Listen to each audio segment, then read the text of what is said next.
دوستو آج کی اردو ڈکشنری میں آپ کے ساتھ شیئر کر رہی ہوں ناقابل بیان، ناقابل تقسیم، ناقابل تلافی، 3 الفاظ۔ سب سے پہلے بات کریں گے لفظ ناقابل بیان پر۔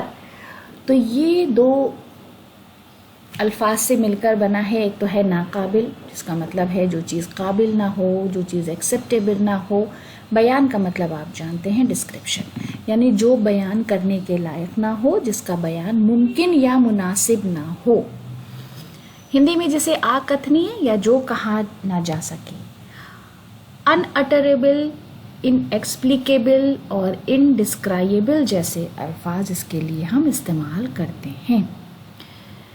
مثال کے لیے جملہ ہے زندگی کے کچھ واقعات ناقابل بیان ہوتے ہیں، یعنی ان کو آپ بیان کرنا نہیں چاہتے۔ ناشر نقوی کا شعر ہے ناقابل بیان خطاؤں سے ڈر گئے، یہ بھی ہوا ہے لوگ دعاؤں سے ڈر گئے۔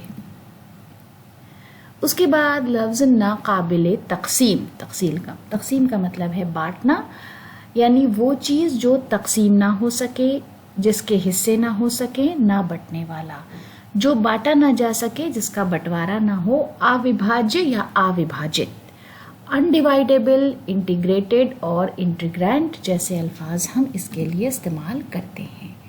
مثال کا جملہ ہے کاش نفرت کا جذبہ ناقابل تقسیم ہوتا، تو کاش ہم نفرت کے جذبے کو دکھانے یا بیان کرنے کے قابل نہ ہوتے، وہ بیان نہیں کیا جا سکتا تو دنیا میں اتنی نفرت نہ پھیلتی۔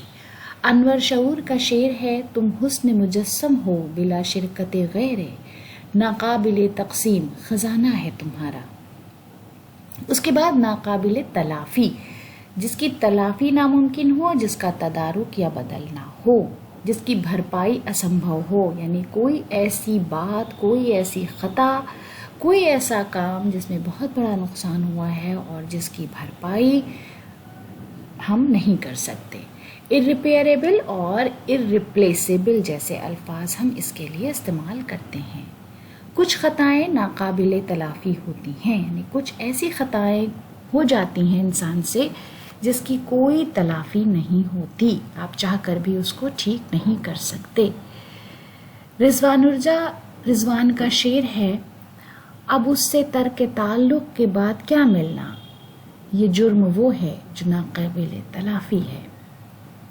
تو دوستو اسی شعر کے ساتھ آج کا ویڈیو ختم کرتے ہیں، اگلے ویڈیو میں آپ سے پھر ملاقات ہوگی۔ ویڈیو دیکھنے کے لیے بہت بہت شکریہ۔